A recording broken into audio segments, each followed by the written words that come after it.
Salam hörmətli dostlar, hər birinizi xoş gördük. Keçən dərsimizdə biz həm Excel-də, həm də EVS proqram təminatında deməli xətti reqressiya modelinin necə qurulması ilə bağlı dərsi keçdik. Bugünkü dərsimizdə biz eyni, modelin, Pythonda necə qurulması haqqında məlumat verəcəyik. Bunun üçün, ümumilikdə, kompüterinizə, Anaconda navigator, Miniconda navigator yükləyə bilərsiniz. Miniconda navigator və Anaconda navigator vasitəsilə siz deməli Python proqramında işləyə bilərsiniz. Əlbəttə ki, ilkin olaraq, endirmək üçün siz birinci Python IDE-li yükləməlisiniz, sonra Anaconda-nı yükləməlisiniz. Orada ya istəsəniz bunu Spider proqramında eləyə bilərsiniz, ya da ki, mənim kimi daha rahat və sadə usul kimi götürsək, Jupyter Notebook, Jupyter Notebook bizdə deməli o da bir, Python'ın işləmə belki mühitidir. Orada edə bilərsiniz. O birbaşa, Google Chrome browserında açır. Browserda rahat şəkildə işləyə bilərsiniz ki, Python orada aktivdir. Mən bugünkü təlimdə sizə xətti reqressiya modelinin deməli Jupyter Notebook'da necə qurmaq lazımdır, Python necə qurmaq lazımdır onu göstərəcəm. Keçən təlimdən də xatırladığınız kimi biz həmin o Excel faylı yaratmışdıq. Bu həmin bu home price Excel faylıdır. Bu açılsın, göstərsin bizə. Hansı ki burada biz onu onun elə bir ki, dağılma qrafikini göstərmişdi. Bu həmin bu Excel faylıdır. Burada bizdə evin qiymətləridir. Evin kvadraturası burada var. Gördüyünüz kimi. Biz bu datanı götürüb, Python'la inteqrasiya edəcəyik. Python'ı açmaq üçün, Jupyter Notebook, əgər sizdə Jupyter Notebook varsa, yoxdursa, internetdən, tonlarla video var ki, necə, Anaconda yükləmək lazımdır. Bu belə bir environmentdir. O environment'i necə, biz Anacondadan, biz Jupyter Notebook'dan və Spider'dan işləyə bilərik s. Burada onun haqqında məlumat tapa bilərsiniz internetdə. Biz başlayırıq Jupyter Notebook'dan. Mən Jupyter Notebook'u açıram. Bu açanda birbaşa inteqrasiya eləyir. Deməli, bizim bu Excel faylı bağlayaq. Bizim, deməli, Chrome browserına. Və burada mən, məsələn, mən faylımı hansı bölmədə açmaq istəyirəmsə, hansı faylda açmaq istəyirəmsə, papkada açmaq istəyirəm, onu seçirəm. Mən normalda, belə deyək də, desktop seçirəm. Daha çox iş stolu seçirəm. İş stolunda mən, belə deyək də, burada həmin Excel modelini, daha sonra üzr istəyirəm, Jupyter Notebook burada yaradıram. Jupyter Notebook'u yaratmaq üçün buradan, deməli, sağ tərəfdə New hissəsindən seçirsiniz. Python 3 kernel bölməsini seçirsiniz. Əlbəttə ki, burada folder yarada bilərsiniz, terminal yarada bilərsiniz, text fayl yarada bilərsiniz. Lakin biz burada Python proqram təminatına işlədiyimiz üçün, bunun üçün Python notebook yaradırıq. Üstünə vurandan sonra yeni notebook avtomatik burada yaradılır. Hətta siz bunu yaddaşa verməsəniz belə, bu yaddaşda artıq qalır. Görürsünüz, unsaved change ki, checkpoint kimi yaradılır. Əgər siz gəlsəniz bura, öz, belə deyək də, görsəniz öz şeydə, görürsünüz artıq hazır, untitled Python belə bir faylı artıq yaradılmışdır. Demək, bura qayıtsa, ilkin olaraq, biz həmişə proyektdə bir ad veririk bura, adını yazırıq, məsələn, yazıram bura, məsələn, linear regression model. Belə bir ad verirəm bura. Name verəndən sonra artıq görürsünüz, mənim modelimin adı burada artıq bəllidir. Və kiçik biraz informasiya versəm sizə, burada fayl bölməsindən siz checkpoint yarada bilərsiniz ki, nə vaxta qədər, məsələn, yaddaşa hara qədər versin və həmçində revert vermək istəsəniz, revert verə bilərsiniz ki, hara qədər sizdə revert olsun. Məsələn, siz bir işləmişsiniz, müəyyən bir yerə qədər gəlib çıxmışsınız, İstəyirsiniz ki, mən bunu səhv eləmişəm, bir də haradan harada nəyi dəyişmişəm, mən bilmirəm. Amma mən bilirəm ki, 1 saat əvvəlki mənim faylım vardı, hansı ki, o fayl mənim üçün, ora qədər olan dəyişiklik mənim üçün kifayət edirdi. Onda burada qaydanda revert to the checkpoint. Görürsünüz, mən checkpoint yaratdığım üçün 14.36-da yaratmışam. Ora qayıda bilərəm təzədən. Vursam yenə həmin yerə, okey, revert verəndə həmin yerə qayıdır. Məsələn, mən burada yazaram, məsələn ki, these file, məsələn, belə bir şey verirəm. Yeni bir şey yaratdım. Amma mən deyirəm ki, bunu niyə yaratdım? Mən bunu dəyişmək istəyirəm, geri qaytarmaq istəyirəm. File hissəsinə gəlirsiniz. Burada revert to checkpoint verəndən sonra revert verəndə görürsünüz, onu silir, əvvəlki vəziyyətinə qayıdır. Okay. Demək, bildiyiniz kimi Python proqram təminatında bir neçə növ kitabxanalar var, hansı ki, onlarla işlənilir. Yəni, biz xətti reqressiya modelini hansı kitabxanalar vasitəsilə yaradacağını bilməliyik biz.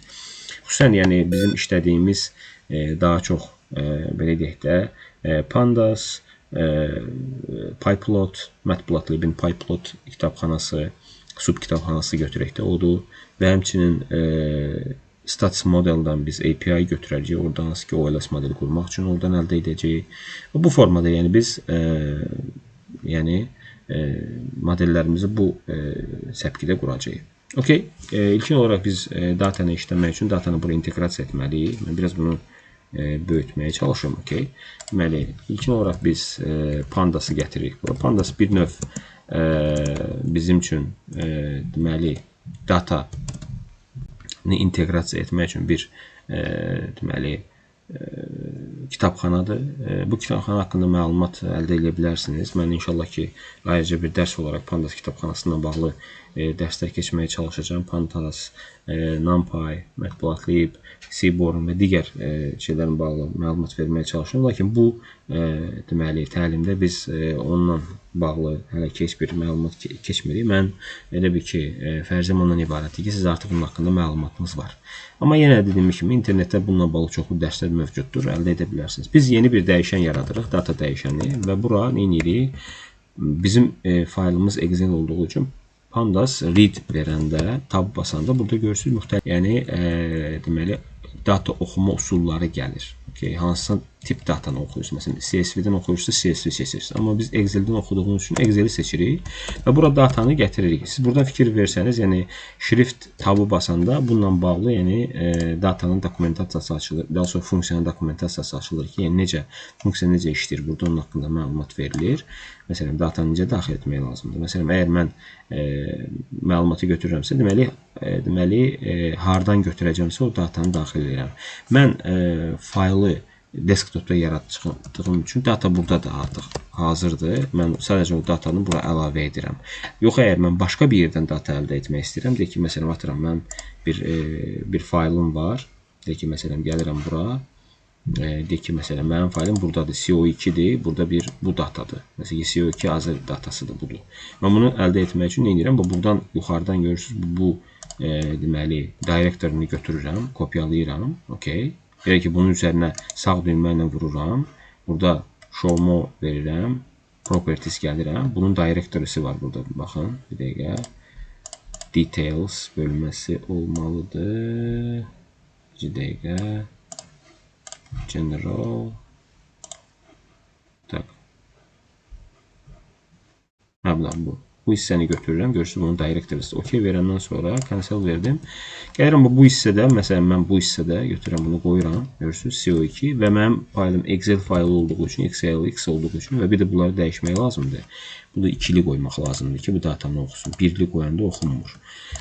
Deyirəm, sadəcə həmin datanı oradan əldə edirəm. Əgər mən həmin papkaya baxsam və CO2 AZ datasına baxsam, yəni karbon dioksid emissiyasının Azərbaycan üçün datasına baxası olsam, açılsın qoy. Gördüyünüz kimi onun deməli genişlənməsi XLX genişlənməsidir. Burada görürsünüz, yəni kifayət qədər çoxlu burada yəni məlumatlar var. Yəni bunları mən hamısını əldə etmək istəyirəmsə, birbaşa yəni bu hissələri götürəcəm mənim üçün, bunları verəcək. Əgər məndə yenə də sheet varsa, sheet adını yazmalıyım artıq. Yəni hansı səhifədir. Okay? Gəlirəm bura, yenə də eyni ilə, yəni bunu versəm, OK versəm və görürsünüz datanı, həmin datanı bura artıq desən dəyişiklik olub yenə də deməli no file directory ki, belə bir directory yoxdur. Tamam, baxaq. buradan bizə nə verir? Users desktop CO2. Hə, papkanın özü CO2'dur. Hə, başa düşdüm. Biz datanı götürdük. Yəni datanın özünü də verməliyik də. Biz CO2 papkadır. Bir də CO2 emission belə bir şey var da. Bunun 2 dənə belə slash qoyub. Bu datanın adı necə gedir? Yəni bura baxaq. Üstünə vursaq, bunu bütöv götürsək. Çünki bu CO2 papkasıdır. Bura sadəcə datanın adını əlavə edirik burada. OK veririk. Data gəlir buraya. Yəni print versək dataya baxası olsaq, görsəniz burada data artıq hazırdır. OK. Necə gəlibsə görünür. OK. İndi mən o hissəni vermək istəmirəm. Sadəcə məsələn datanı hardan götürmək istəyirik. Yəni home prices baxın bu hissəni götürürük. Bunu əlavə edirik və datanı oxumağa çalışacağam. Print data verdim. OK. Data burada hazırdır. Artıq gördüyünüz kimi burada necə datamız var idisə, baxın burada necə var idisə, burada da artıq avtomatik görünür. Yəni sayı olaraq da görünür. Yəni Pythonda, əgər Pythona keçənlər bilir, Pythonda ardıcıllıq var. Ardıcıllıq, yəni belə deyək də indeksləşmə sıfırdan başlayır. Yəni burada 10 dənə datası sıfırdan 9'a qədər onun datadır. OK, datanı gördük.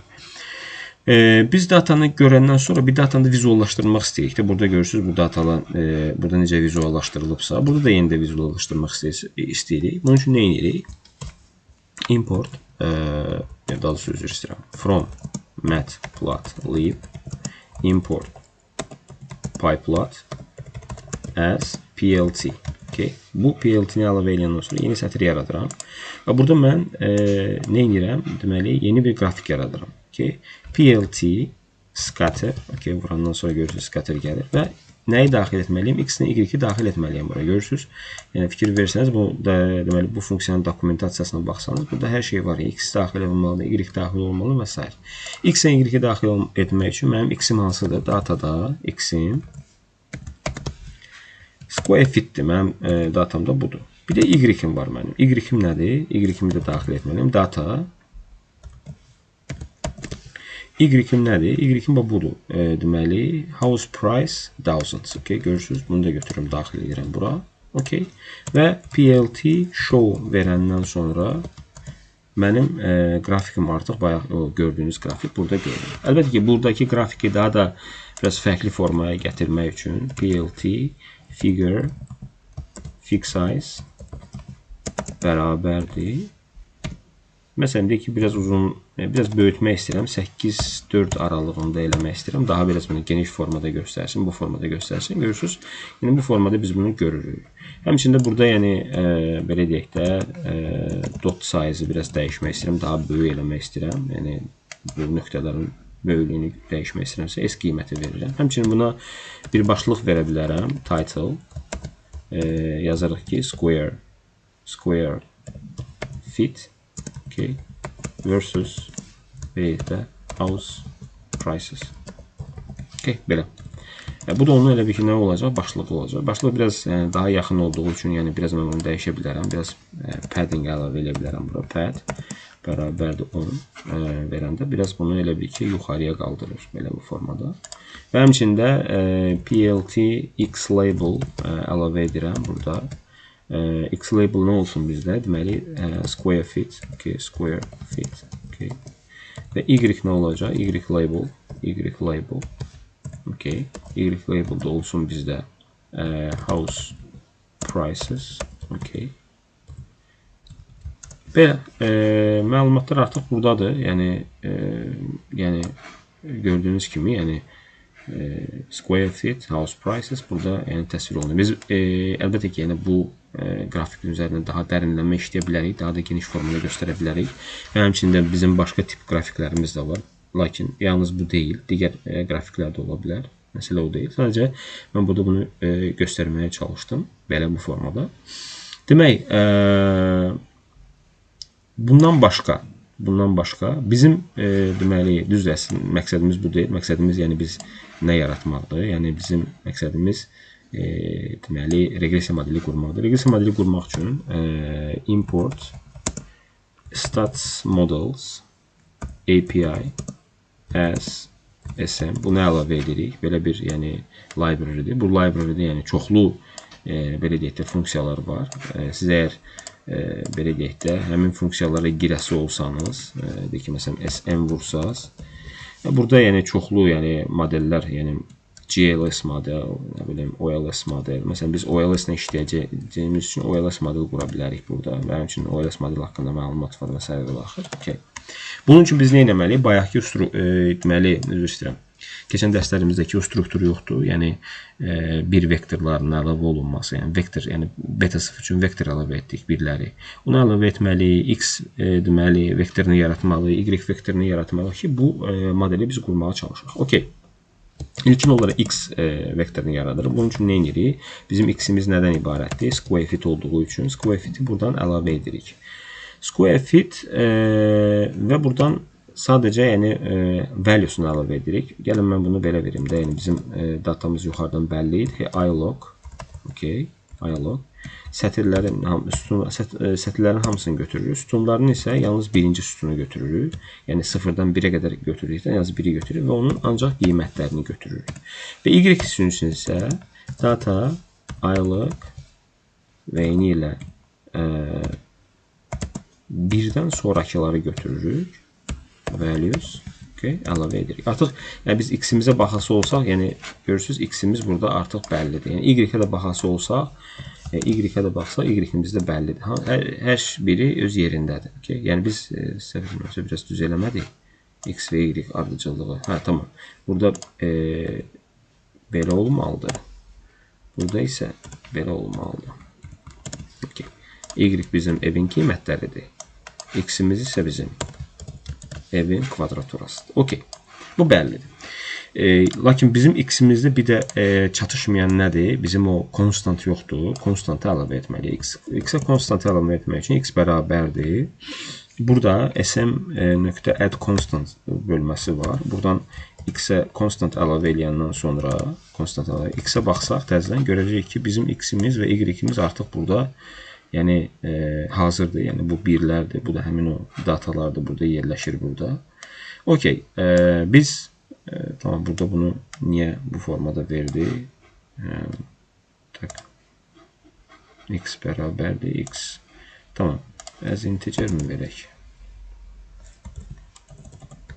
Burada bunun dokumentasiyasında bu var mı? Qəribə verdi bunu. Yoxdur. Baxarıq biz məlumatımızda necə olacaq. Okay. Və biz artıq bu şeyin vasitəsilə biz OLS modeli qura bilərik. Siz dokumentasiyasına baxsanız, stats models versəniz, api.ols versəniz, buradan fikir versəniz, bunun dokumentasiyası var. Yəni ümumiyyətlə stats modeldə OLS model necə qurulur? Bir dəqiqə. API OLS. Tak. Ordinary least square. Okay. Bu modeli yaradılması hansı nə formada olur? Sadəcə modeli yaradırsınız. Okay. Yəni y və x-i daxil edirsiniz. Nəticəni əldə edirsiniz. Fit eləyirsiniz modeli. Əlbəttə ki, bir də nə edirsiniz burada? Yəni modelin summary'sini əldə etməyə çalışırsınız. Gəlin belə verməyə çalışaq. Bu hissəni bağlayaq. Okay. Bərabərdir. Okay. Model sm.ols sadəcə y və x-i əlavə edirik. Result bərabərdir model.fit veririk. Və bir də print model summary summary-ni buraya əlavə edirik. Okay. Tamam, bizim burada tamam, üzr istəyirəm. Result summary olmalıydı. Result summary. Okay. Gördüyünüz kimi burada həmin o regresiya modelindən bunu əldə etdi və aşağıda fikir versəniz belə bir warningslər bəzən çıxır. Yəni bu əslində qalanda belə olmamalıdır. Daha sonra olmamalıdır, yox, olmalıdır. Sadəcə bu deməli Python-a aid olan kitabxanalarda yenilənmələr olanda, dəyişikliklər olanda ki, o bilirsiniz, həmin kitabxanalar çox dinamik kitabxanalardır. Dəyişikliklər çox sürətlə baş verir. O dəyişiklikləri bir warning kimi göstərir. Lakin biz bunu görməmək üçün nə etməliyik biz buradan? Biz gəlirik buradan deməli import import warnings belə bir kitabxana var. Import warnings kitabxanası var və warnings kitabxanasından filter warnings, okay, belə bir warnings kitabxanasından filter warnings bölməsi var. Burada ignore yazmaqla biz bunu ignore eləyə bilərik və növbəti dəfə, yəni biz bunu təzədən yenə də işə salmağa çalışsaq, fikir versəniz, həmin o görürsünüz aşağıdakı o deməli çıxmadı. Və gördüyünüz kimi biz necə digər əvvəlki dərsimizdə necə Excel-dən, necə deməli Evius'dan əldə etdiyimiz kimi burada da modelin nəticəsini əldə edirik. Görürsünüz 98, 248, x1 də nədir? Yəni bizim evin qiymətləridir. Hansı ki bir 0,109 neçəsə bu qiymətlərdir. Biz buradan bu qiymətləri əldə etdik. Əlbəttə ki bu qiymətləri biz nə edəcəyik? Bir-bir, yəni bunları hamısını izah etməyə çalışacağım ki, bunlar nəyi ifadə edir? Çünki tələbələr üçün xüsusən daha çox imtahanda düşən məsələlər bunlardır. Belə, yəni bu nəticələri əldə etməklə siz elə bil ki, belə deyək də, xətti reqressiya modelinin Pythonda, Evius'da, Excel-də qurulmasını, həmçində digər iki əlavə matris usulu və adi belə, yəni qaydada necə həll etmə usulu var, onu öyrəndiniz. Yəni 5 fərqli metodunu öyrəndiniz. Belə, bugünkü dərsimiz burada sona çatır. Növbəti dərsimizdə görüşəcəyik. Növbəti dərsimizdə biz xətti reqressiya modelinin nəticələrinin izahını keçəcək artıq. Orada artıq deməli koefisientlər nəyi bildirir, bu koefisientlərin vasitəsilə proqnoz necə edilir və yavaş-yavaş bu formada qabağa gedəcək. Yəni əslində qalanda yavaş-yavaş izah etdikcə, yəni daha ətraflı izah etdikcə ki, siz çox məsələlərlə bağlı hakim olacaqsınız, başa düşəcəksiniz ki, bunlar nədir, bu nəyi ifadə edir. Yavaş-yavaş sizə bunlar hamısı aydın olacaq. Təşəkkür edirəm izah etdiyiniz üçün. Çox sağ olun. Növbəti görüşdə, dərslərdə görüşənədək. Sağ olun.